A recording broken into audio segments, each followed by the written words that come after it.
Welcome, everyone. Today, we're jumping right into an absolutely fascinating explainer. We're looking at a story where superstition and baseless fear weren't defeated by weapons, but by pure logic, common sense, and a splash of brilliant innovation.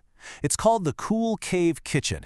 And you know, this isn't just about moving from point A to point B. It's a prime example of how a calm, analytical mind can totally ignore society's rumors and flip a massive problem into a fantastic opportunity. Let's get right into it. To really get why this story starts the way it does, I need you to picture this. It's the peak of May, and the temperature outside in this village has hit a brutal 45 degrees Celsius. We're talking 113 degrees Fahrenheit. It literally feels like fire is raining from the sky. The fields are bone dry, the hot winds are suffocating, and to make matters worse, the power has been out since 4 a.m. When Pihu and her family arrive from the city, even the old house coolers are just slapping them with hot air. It gets so bad that Aditi, one of the family members, actually jokes that without a fan, they're all going to turn into roasted kebabs. Honestly, it's a feeling of absolute helplessness that a lot of us can probably relate to. Okay, let's dive into this wild contrast. On one hand, you have the entire village completely scorched, dusty and lifeless from the heat.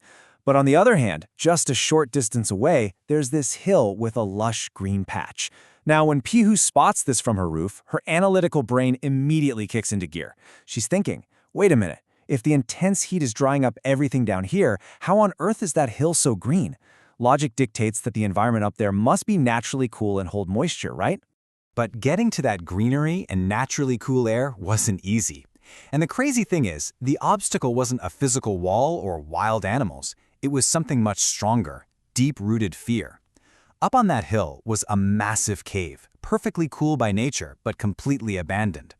The village elders were absolutely convinced it was cursed. There were all these whispers about an invisible presence or some terrifying monster hiding inside. Anyone who went near it years ago claimed they felt something weird. Because of that one superstition, people literally chose to suffer through life-threatening 45-degree heat rather than step foot in that cool cave. Wild, isn't it?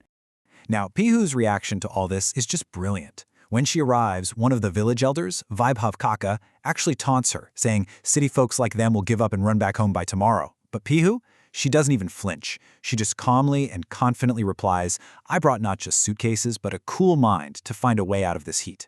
She makes it perfectly clear that she's not going to be intimidated by the village elders' spooky warnings or the unbearable temperatures. Her mindset is strictly analytical. If the heat is a problem, then there is definitely a practical solution just waiting to be found. And this brilliantly illustrates Pihu's knack for engineering and problem solving. Once she finally convinces her family to pack up and move into that cool cave, the next huge hurdle is, well, how do you cook? So she actually designs this desi snow kitchen right inside the cave. And get this, she does it without a single brick or drop of cement.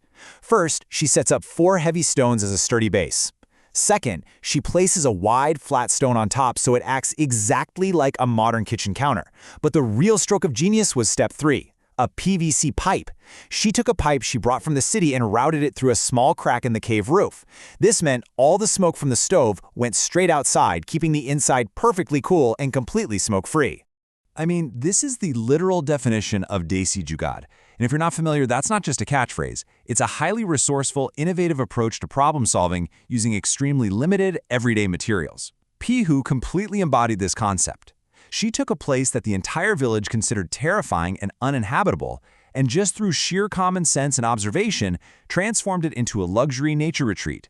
She used heavy rocks for a kitchen counter and let the cave's natural temperature act as her own personal AC unit. But you know, her vision went way beyond just setting up a kitchen. Before leaving the city, Pihu cleverly packed a bunch of little packets in her bags. What were they? Vegetable seeds. We're talking tomatoes, chilies, coriander, bottle gourd, and okra. When she got to the cave and noticed that the soil near the natural waterfall was dark, damp, and incredibly fertile, she immediately planted them. She wasn't just trying to survive for a few days, she was using that perfectly balanced environment to build a self-sustaining food source right in the middle of a barren landscape. Now, you might be wondering, how does a whole family actually live in a wide-open cave? What about privacy, right? Well, once again, they used what nature gave them. Following Pihu's lead, the family gathered heavy rocks, dry bamboo sticks, and large branches from outside. They wedged the branches into the rocks to make makeshift frames, and then smartly draped simple cotton sheets and old saris over them. In just a few hours, that massive, open stone cave was divided into these comfortable, breezy little private rooms. And the craziest part, while it was a blistering 45 degrees outside, they actually had to pull those cotton sheets over themselves at night because the cave was so wonderfully cool. It is so fascinating to look at the contrast happening at this point. Down below, you've got the villagers suffering in the sweltering heat, just waiting in agonizing suspense. They're literally counting the minutes until disaster strikes or a ghost attacks this crazy city family. Their anxiety is through the roof.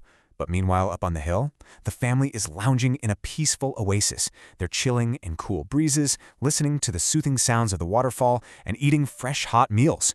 It's literally two completely different worlds existing in the exact same village, separated by nothing more than a change in perspective. However, like any good story, things were bound to get tested. One night, a massive storm rolls in. The wind starts howling, and suddenly, these terrifying ghostly noises start echoing through the cave. It literally sounded like some kind of invisible monster was roaring right outside the entrance. Naturally, the rest of the family panics. They start thinking, oh no, what if the village elders were right all along? It was the ultimate test of their courage and their decision to stay. So the crucial point here is how Pihu reacts. Even in the middle of this terrifying setup, she refuses to panic. She keeps that cool, logical mind of hers intact. She actually gets up, walks her family toward the entrance, and shows them the reality of the situation. There was no monster. It was simply the high-speed wind crashing against the large trees outside, combined with the waterfall echoing off the unique rock formations of the cave. That's it. In a matter of seconds, pure logic completely shattered that terrifying ghost myth. A few days after that stormy night, the story builds to its massive climax. Pihu and her husband, Prem, are exploring the deep back sections of the cave when they stumble upon a tiny, hidden, super dusty room. And sitting right there in the corner is a mysterious old wooden trunk. This trunk wasn't just covered in years of dirt. It was holding the absolute biggest secret of the cave and the real reason behind the village's deep-rooted terror. When they finally pry open the trunk, Pihu finds an incredibly old diary with yellowed pages, and as she reads it, she finds this incredibly powerful entry. It says, "Whoever overcomes fear will feel the cool breath of this cave. Whoever sees with their mind, and not just their eyes, will never find darkness here." Wow. I mean, those aren't just random musings. That is the massive narrative payoff of this entire explainer. Those words prove that there was absolutely never any real danger in that cave to begin with. The very next day, a young guy from the village named Vivek finally works up the courage to visit the cave, and he reveals a genuinely heartbreaking truth. That diary? It belonged to his great-grandfather. Decades ago, his family was completely homeless and desperately poor. This cave was the only shelter keeping them alive during the brutal summers.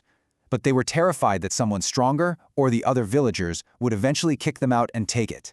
So, to protect their only safe haven, his great-grandfather deliberately started the rumor that the cave was haunted. So that decades-old terror gripping the village, it wasn't born from ghosts or monsters. It was born out of a poor family's sheer desperation. When we systematically break down this decades-old village myth against the logical reality Pihu uncovered, it's just mind-blowing. The myth said there was a haunted presence. The reality? Just a homeless family trying to survive. The myth warned of ghostly roaring sounds. The reality?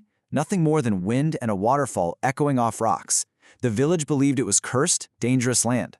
But the logical, scientific reality was that it was a perfectly safe, naturally cooling environment with incredibly fertile soil. Let's move to the timeline and see how this all builds up, because Pihu's journey as an innovator is incredible. Day 1, the family is literally suffering, totally helpless in 45-degree heat. Day 2, they ignore the social stigma and move straight into the feared cave.